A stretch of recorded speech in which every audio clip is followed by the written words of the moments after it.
자, 반갑습니다. 이번에는 우리 회원님 중에 한 분이 질문을 했습니다. 그래서 이 질문은 우리 같이 청취하시는 분들하고 같이 들으면 좋겠다 싶어서 제가 방송으로 이 질문에 대한 답변을 해드리고자 합니다. 우선 제가 그 질문 내용을 잠깐 이분이 저한테 개인적으로 카톡이 온 내용을 여러분들에게 한번 보여드리면서 이 질문에 대한 답변을 한번 해보기로 하겠습니다. 자, 잘 보이실는지 모르겠습니다만 이 질문의 내용이 개략적으로 이렇습니다. 제가 조금 크게 여러분들에게 보여드리겠습니다.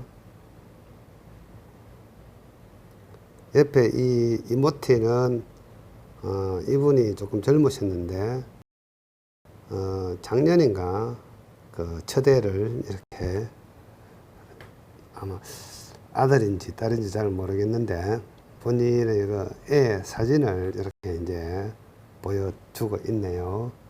우리 수강 회원인데 질문 내용이 개략적으로 이렇습니다.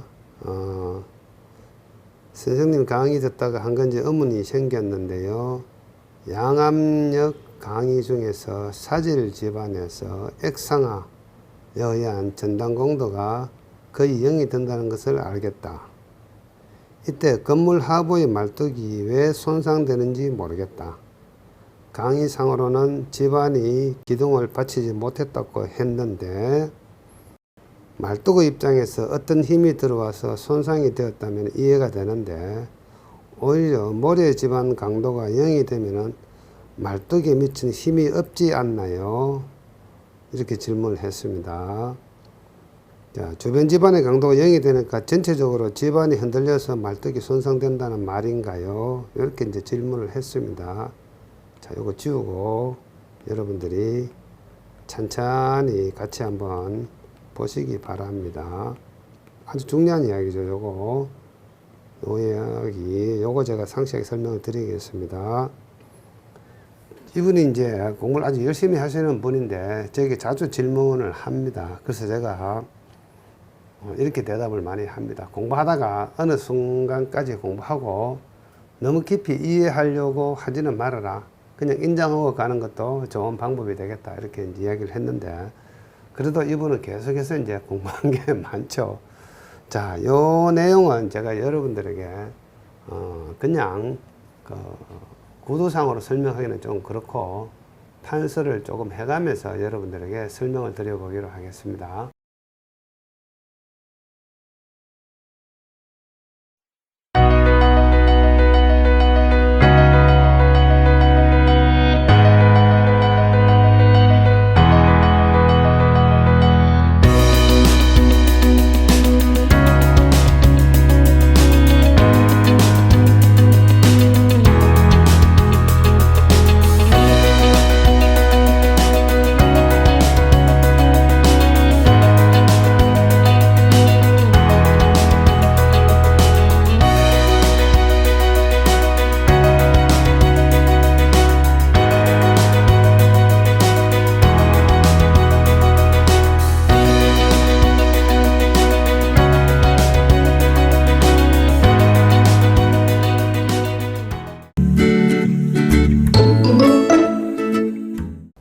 질문에 대한 상세한 내용을 제가 한번 여러분들에게 설명을 드려보기로 하겠습니다.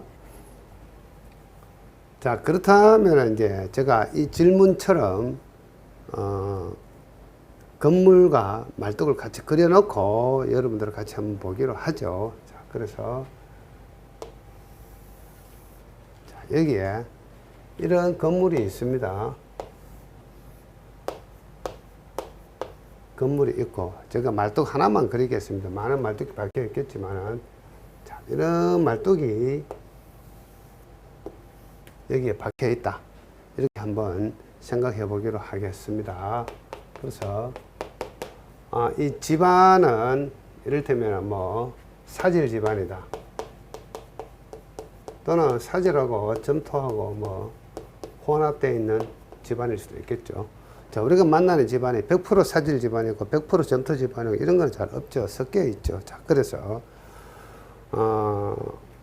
우선 제가 말뚝의 지지력 개념부터 한번 설명을 드리겠습니다. 자, 말뚝 상부에 이렇게 하중이 작용하는데, 자, 이것을 우리는 RU라 그래가지고 극한 하중이다 이렇게 이야기합니다. 극한 하중이다. 자, 그 다음에 말뚝 이 바닥에서 받치는 힘이 있습니다. 선단에서 받치는 힘 RP라고 표현할게요. 자, 이것은 선단 지지력이다 이렇게 이야기합니다. 선단 지지력이다 또는 선단 저항이다 이렇게 이야기합니다. 자, 그래서 이 RP는 이 선단에서 작용하는 하나의 어떤 지지력 개념이 있습니다. 그래서 그 지지력을 우리는 QP라고 이야기하면은 이 QP에다가 이 선단의 면적이 있겠죠. AP라는 면적이 있습니다. 이 면적을 곱해주면은 선단의 지지력이 되고, 자, 그 다음에 자, 이 말뚝 주면에서 작용하는 힘이 있습니다. 받치는 힘이 있는데 이것을 우리는 RS라고 이야기하고 주면 저항이라고 이야기합니다. 자, 말뚝의 어떤 점 A점을 보겠습니다. 이 A점에 어떤 흙의 한 요소가 있다면 이 흙의 한 요소에 작용하는 수직의 힘이 있는데 이것을 우리는 시그마 V라고 이야기하겠습니다. 자, 이것을 우리는 통상적으로 상제압이다 이렇게 이야기하기도 하고, 자, 이게 연직 응력이다 이렇게 이야기하기도 합니다. 상제압이고 연직 응력이다 이런 말을 씁니다. 연직 응력이다. 자, 그런데 이 연직 응력이 집안에서 유의하게 작용하는 힘을 시그마 V 다시라고 표현할 수 있고, 이것을 우리는 유효 상제압이다 이렇게 이야기합니다. 유효 상제압이다 또는 유효 응력이다 이런 말도 씁니다. 유효 응력이다. 제가 이제 가끔씩 이분하고 이런 그 질문을 받으면 제가 그냥 좀 인정해 주면 안 되겠느냐. 자, 모래 집안에서 액상화가 생기면은 이 주변 집안의 어떤 강국삽이 커져 가지고 이 유역력이 감소되면서 이 말뚝의 지지력이 감소되거나 말뚝이 부러진다. 이 정도만 그냥 알고 가면 참 좋겠다. 이런 이야기를 합니다. 여러분들도 그렇게 알고만 가면 참 좋겠습니다. 도무지 이해가 안 되겠지만 그 정도 수준까지만 이해를 하시면 될 것 같습니다. 그래서 액상화가 발생하면은 특히 모래가 많은 사질 집안에서는 주변 집안의 강도가 저하되면서 주변 마찰력이 감소되면서 어떻습니까? 이 말뚝이 손상되거나 부러지거나 지지력이 감소한다.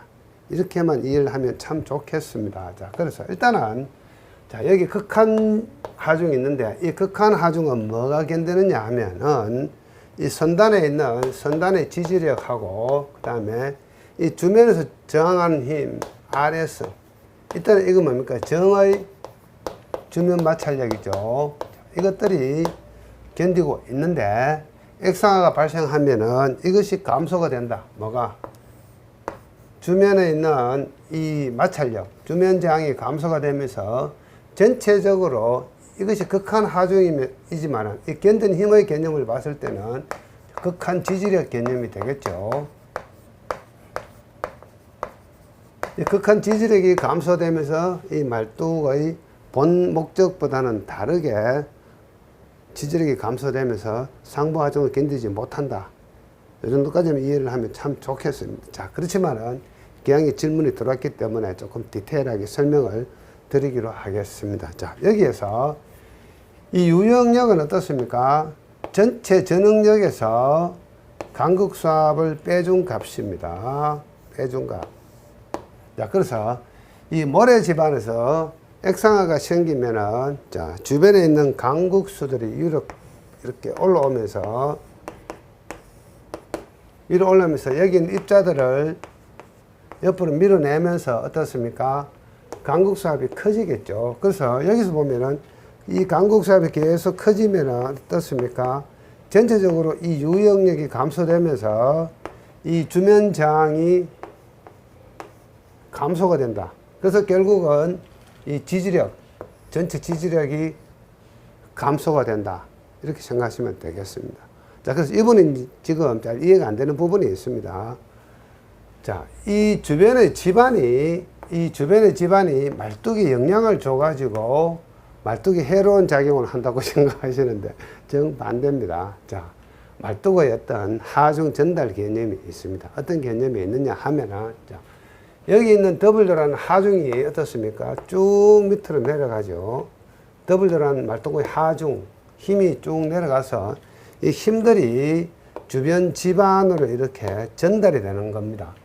주변 집안으로 전달이 되는데 이것을 우리는 응력전이다 이렇게 이야기합니다. 응력전이다. 자, 이것을 우리는 로드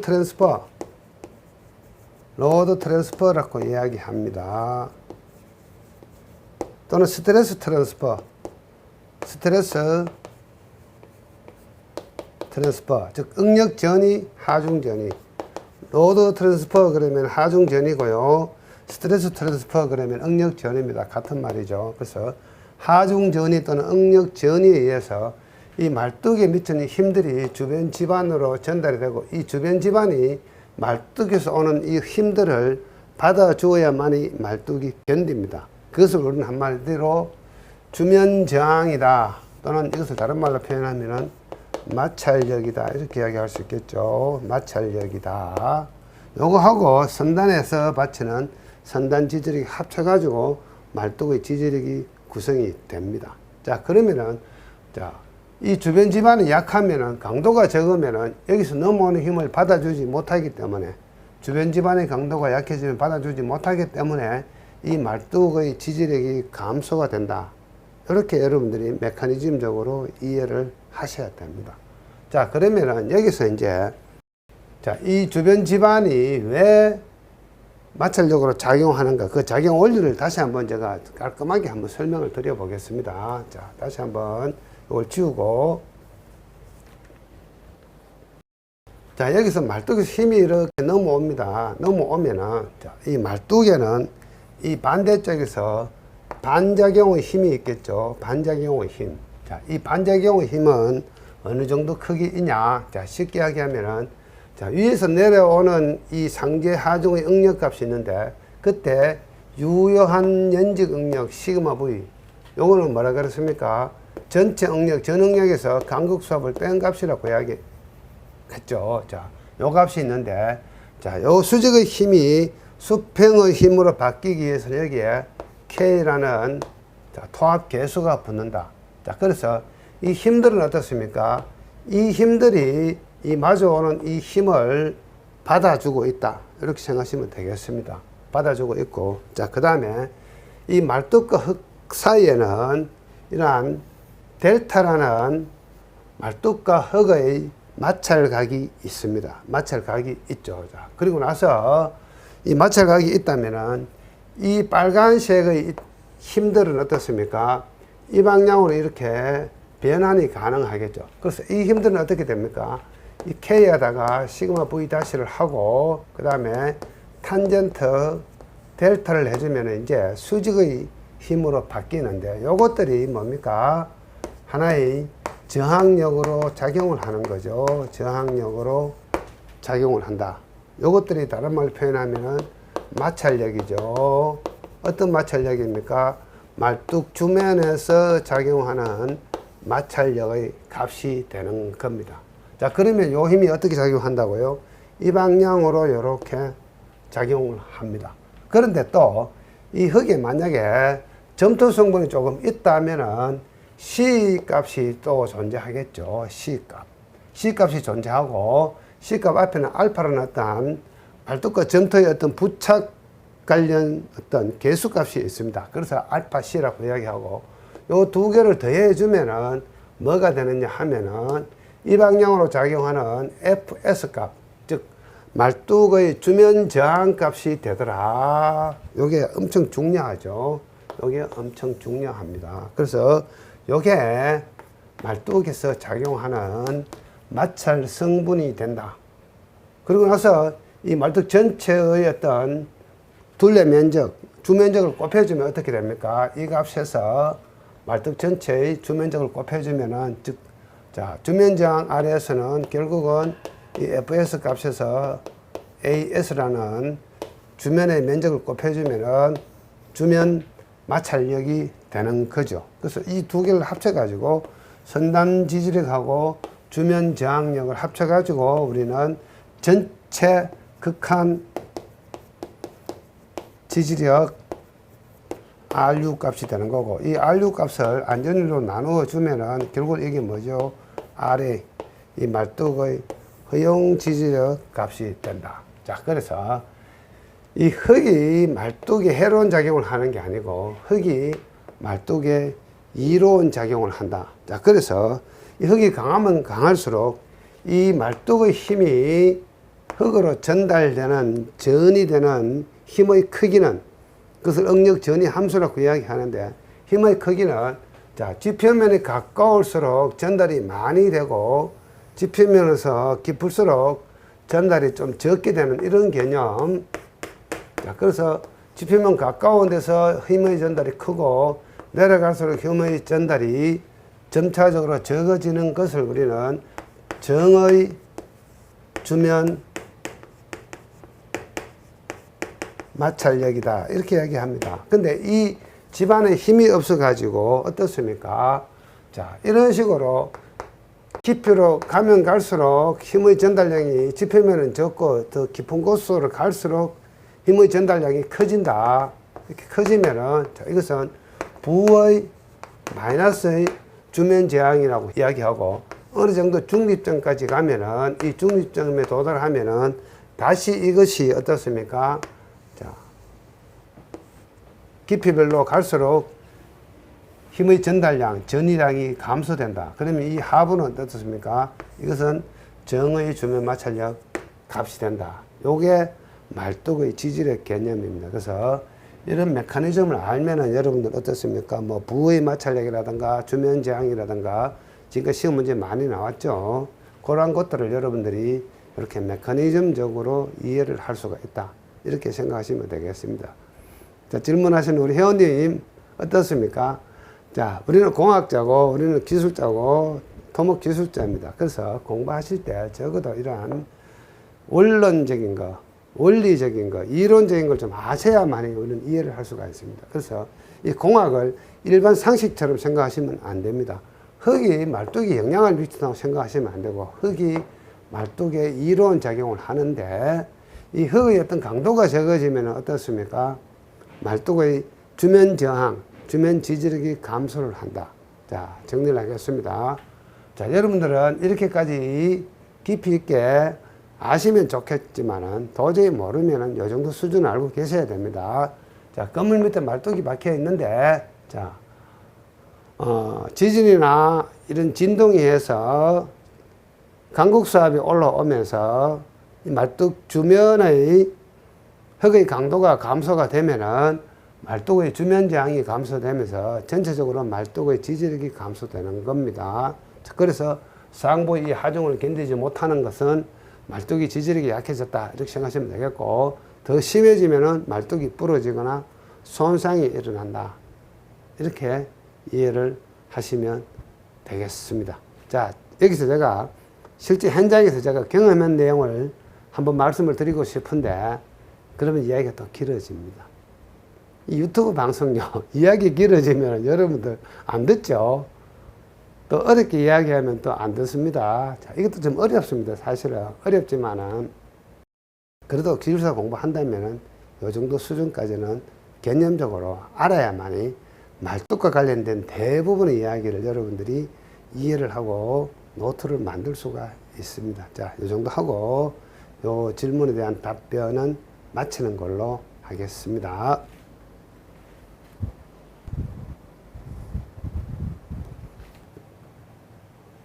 자, 질문에 대한 답변이 되셨는지 모르겠습니다. 또 궁금하시면은 또 질문을 하시면 되겠습니다. 제가 이분하고 카톡으로 해서 PDF 파일로 자주 카톡을 주고받고 질문이 오면은 답변을 해드리고 이렇게 멘토링을 해드립니다.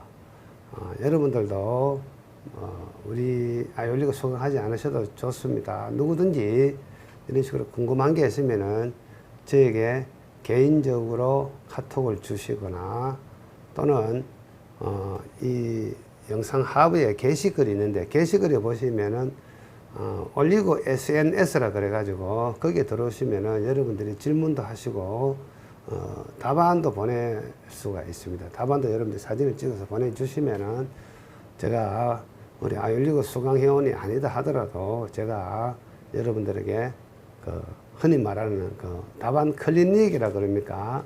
뭐 우리가 의사도 아닌데 답안 클리닉 이런 거 제가 무상으로 무료로 여러분들에게 제 나름대로 한번 해드릴 테니까 누구든지 이 방송 들으신 분들은 공부하시다가 궁금한 거 있으면은 뭐 카톡을 하셔도 되고 방금 소개한 올리고 SNS에 올려주셔도 되고 자유롭게 저에게 접촉을 하시면 될 것 같습니다. 자, 다음 시간에도 또 좋은 이야기를 가지고 여러분들 찾아뵙기로 하겠습니다. 다음 시간에 뵙겠습니다.